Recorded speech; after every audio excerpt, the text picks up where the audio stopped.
Quello che non va in Eritrea potremmo incarnarlo in un uomo alto 1,90 m e con un paio di baffi alla Bubba Smith di Scuola di Polizia. Allora, questo è il primo errore che commette. I baffi sono chiaramente alla Magnum PI.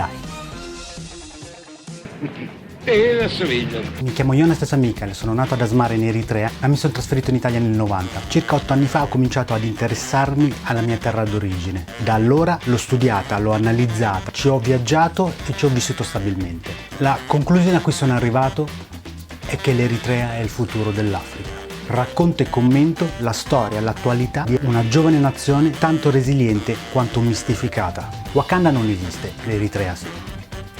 Allora, è uscito online questo, devo dire, ben confezionato video che tratta di Eritrea. L'autore è Nova Lectio, uno youtuber che si occupa di divulgazione storica. Il video si intitola Eritrea, la Corea del Nord africana. L'Eritrea viene spesso menzionata dai media come la Corea del Nord africana. È vero, l'Eritrea è stata spesso paragonata alla Corea del Nord. Il trend l'ha lanciato nel 2010 Jean Afrique per intitolare un suo reportage che trattava di Eritrea. La teoria narrata in questo video ricalca il reportage di Jean Afrique, che ripeto è del 2010, cioè non è proprio attualissimo. Praticamente l'Eritrea viene descritta come una sinistra nazione guidata tirannicamente da un despota isolazionista. In confronto Lord Voldemort è un cucciolo di Labrador. Avviso che gli errori, le inesattezze e le approssimazioni in questo video sono veramente tante, che poi non è un atteggiamento inusuale quando si racconta uno stato africano qualsiasi. L'Eritrea in Eritrea. L'Eritrea in Eritrea. L'Eritrea. Pronto! Rimase più o meno sotto controllo italiano per circa 60 anni, dal 1882 al 1941. La data è sbagliata. Ma ad oggi, così come in Libia e Somalia, in Eritrea dell'Italia è rimasto ben poco. Questa cosa è la prima volta che la sento. Vigile urbano si dice traffico, pompieri sono i bimbori, rotatoria si dice girafiori, automobile si dice macchina, camicia, occhiale, aranci, zucchine, banana, melanzane, borsamelo, radiatore, pompetta, testata, spinteregino, carburatore, dinamo, cinghia, minimo, livello, sì, marcia, acceleratore, freno, fursine, freno mano, sterzo, quadro, clac.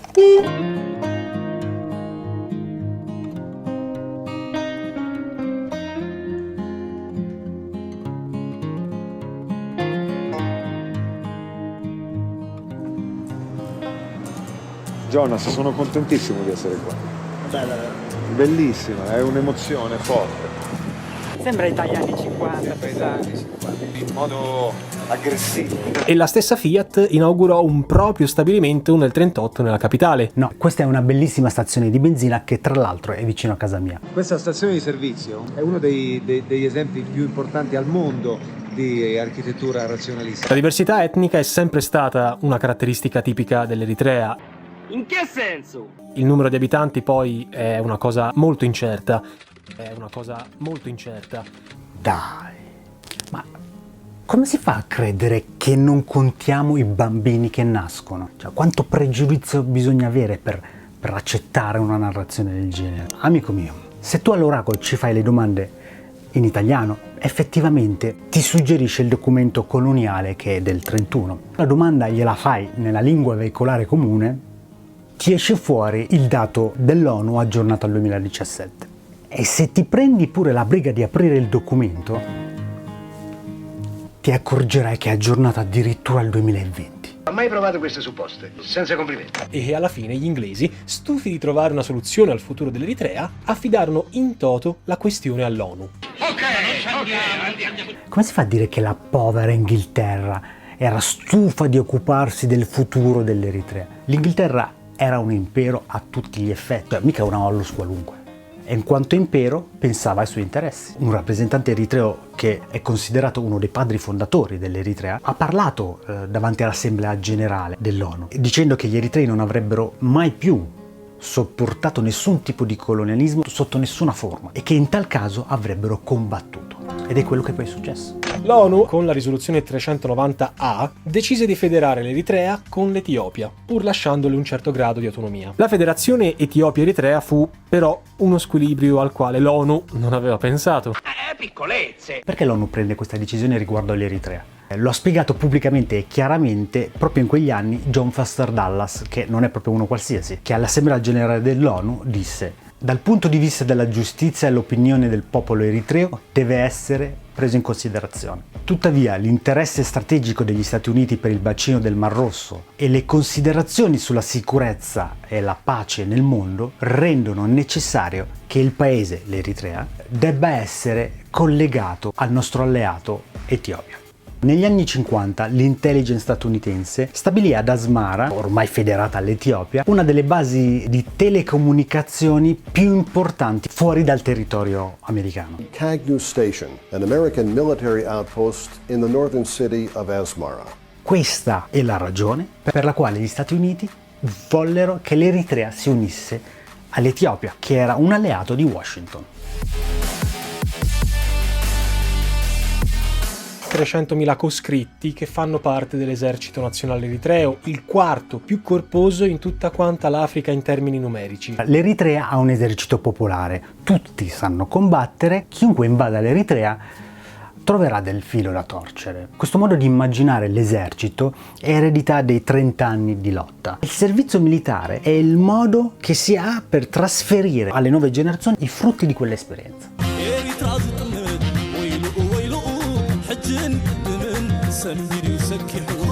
Merito della leva obbligatoria a tempo indeterminato. No, la leva militare obbligatoria ha una durata ben stabilita e definita da sempre. Si sta confondendo con il servizio nazionale, che quello sì che è prolungato, ma solo perché tra attacchi militari del TPLF e le varie sanzioni ed embarghi imposte all'Eritrea dal Consiglio di sicurezza dell'ONU, diciamo che senza il servizio nazionale prolungato oggi parleremmo dell'Eritrea sicuramente al passato. Il peso di questa resilienza è effettivamente gravato sulla popolazione. Attribuire questa situazione a una volontà del presidente eritreo non regge più, perché la storia è andata avanti e ha dimostrato che non regge più. Gli abitanti della provincia più a nord dell'Etiopia, il Tigray... Allora, questa cosa è snervante perché confonde un sacco ed è anche parecchio diffusa. Allora, questo non è il Tigray, ma è il Tigray.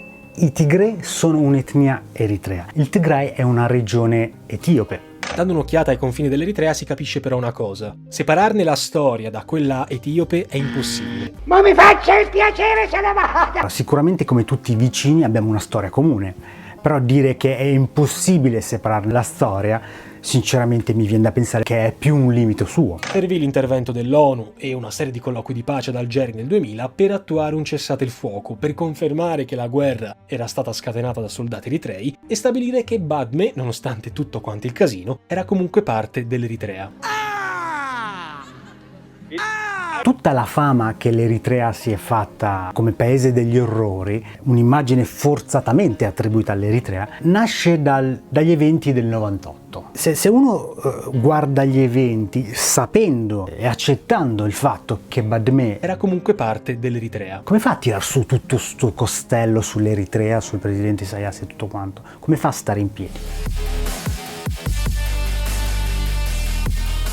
Sì, quello stesso Ali, e neanche un anno più tardi avrebbe dichiarato guerra nel Tigray ai guerriglieri del Fronte Popolare di Liberazione. Abiy non ha dichiarato guerra al TPLF. Il TPLF ha tentato di attuare un colpo di stato in Etiopia ed ha pure aggredito l'Eritrea lanciandogli razzi per circa 2 settimane. Io ero ad Asmara in quel periodo ed ho seguito tutto quello che accadeva. È snervante sto fatto che sistematicamente le responsabilità vengono invertite. Una catastrofe umanitaria della quale non si dà neanche minima risonanza a livello mediatico. Sinceramente non direi che l'argomento non è stato coperto mediaticamente. Il problema è che è stato coperto mediaticamente, ma esclusivamente dalla narrazione del TPLF. Ma nonostante la guerra, ancora oggi entrambe le nazioni rivendicano i rispettivi territori nemici. Questo è assolutamente falso. La pace tra Etiopia ed Eritrea è avvenuta solo dopo che l'Etiopia ha riconosciuto come territorio sovrano eritreo Badme. Ha deciso finalmente di dare seguito agli accordi di pace di Algeri. L'insignificante villaggio di confine di Badme, sul lato eritreo, si verificò una sparatoria transfrontaliera. Questa cosa dell'insignificante l'ho sentita parecchie volte. Ogni volta sono lì che penso, ma come si fa a ragionare in questi termini? A Badme c'era una popolazione che ci abitava. Gli hanno levato la terra, gli hanno levato la casa, gli hanno levato tutto. Li hanno cacciati dalla terra dei loro padri, senza dargli modo neanche di fare le valigie. E questa non è l'unica vigliaccheria che il TPLF ha fatto in quel periodo, in quella zona. queste porzioni di territorio non valgono nulla. Badmè in lingua locale vuol dire oro. Badmè è una miniera d'oro. E difatti a 2 anni dallo storico accordo i soldati etiopi sono ancora presenti nel villaggio di Badmè. I soldati etiopi non sono presenti a Badmè. Un anno fa ho avuto l'occasione di visitare personalmente Badmè e vi assicuro che sventola la bandiera eritrea.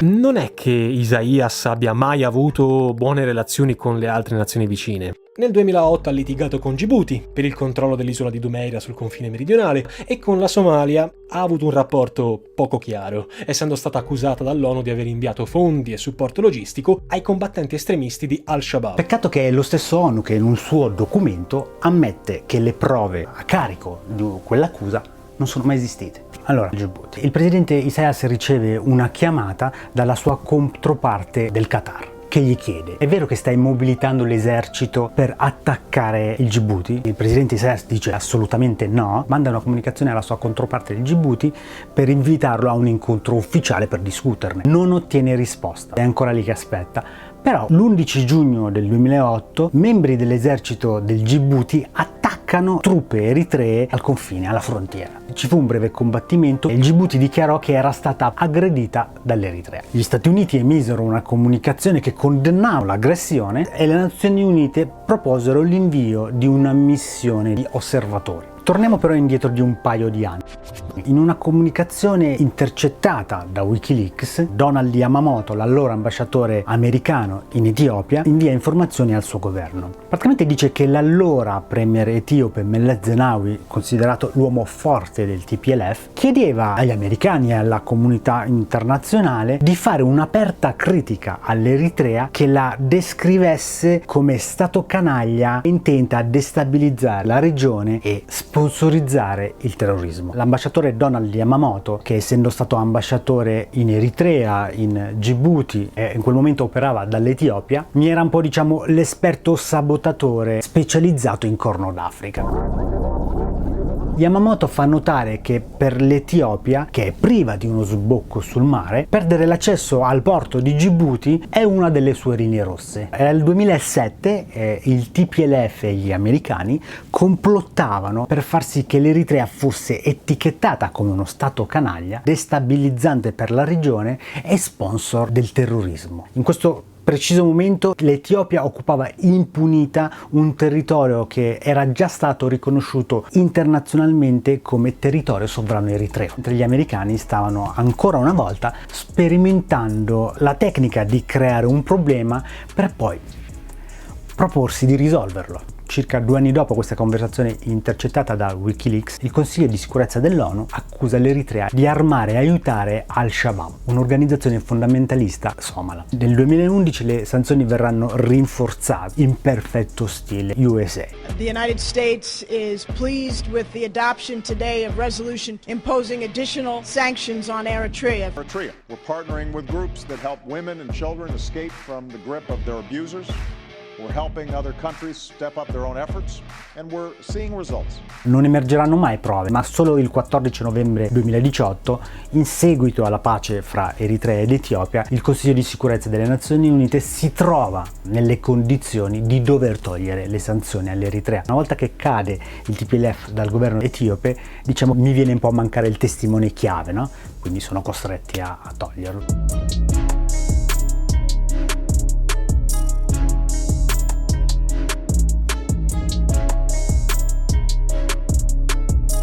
Piccola nota di colore. L'ambasciatore americano Yamamoto era pizzicato nuovamente, questa volta nel 2022. Cosa stava facendo? Questa volta era ambasciatore in Somalia ed è stato pizzicato in video mentre complottava con un membro del TPLF e altri membri rilevanti della comunità internazionale, che poi non è altro che la comunità occidentale, complottava per deporre il premier Abiy. Isaias è sempre stato un opportunista, ha saputo tenere in mano il potere e al tempo stesso armare i gruppi ribelli interni all'Etiopia per destabilizzarne i vari governi. Di che governi sta parlando? Dal 91 al 2018 l'Etiopia è stata guidata dal TPLF, punto. Poi armare i gruppi ribelli in Etiopia, ma con quali armi avremmo armato questi ribelli? Che siamo sotto embargo praticamente da sempre. L'Eritrea non ha mai avuto particolari armamenti. figurati da dare agli altri. Isaias ha scelto di stringere una pace di convivenza con il collega etiope soltanto per un secondo fine: eliminare i ribelli tigrini. Ecco che torna la propaganda del TPLF. Non sono ribelli, sono il TPLF, un'organizzazione che è stata al governo in Etiopia dal 91 al 2018, 27 anni. Bisogna conoscere la storia. Il TPLF non può essere considerato una ribellione o una rivoluzione, al massimo è l'anti-rivoluzione. Sta ribaltando la realtà. Che sono una spina nel fianco per entrambi ormai da decenni. Una spina nel fianco, ma di chi? Diciamo pure dell'Eritrea, va bene. Perché dice da decenni, riferito anche ad Abiy? Abiy è lì dal 2018. Chi lo conosceva prima Abiy? Allora, sono tante le cose che evidenziano che non sa di cosa sta parlando. Alcuni si sono chiesti che cosa ci abbia guadagnato Isaias dal processo di pace con l'Etiopia. La risposta è semplice ma deprecabile: niente. Un bel niente. È la domanda che è sbagliata. La domanda giusta, in teoria, sarebbe cosa ci ha guadagnato l'Eritrea. Come conseguenza della pace, le sanzioni sono state tolte. Lo dice anche lui nel video, solo che non riesce ad unire i punti. Inoltre, con la riconsegna di Badmè all'Eritrea, il territorio eritreo è ritornato integro. La popolazione di Badmè, che è stata malmenata, violentata, cacciata nel 98, oggi può tornare a casa. Poter restituire la dignità anche a una piccola comunità di contadini è vitale. È questo che dovrebbe fare un governo, no? È questo che dovrebbe fare chi ha potere in una nazione. Questo ti fa capire come si ragiona in Eritrea. Awot Nafash vuol dire questo. Vittoria alle masse vuol dire questo. E non è, come dice lui, un vecchio motto desueto.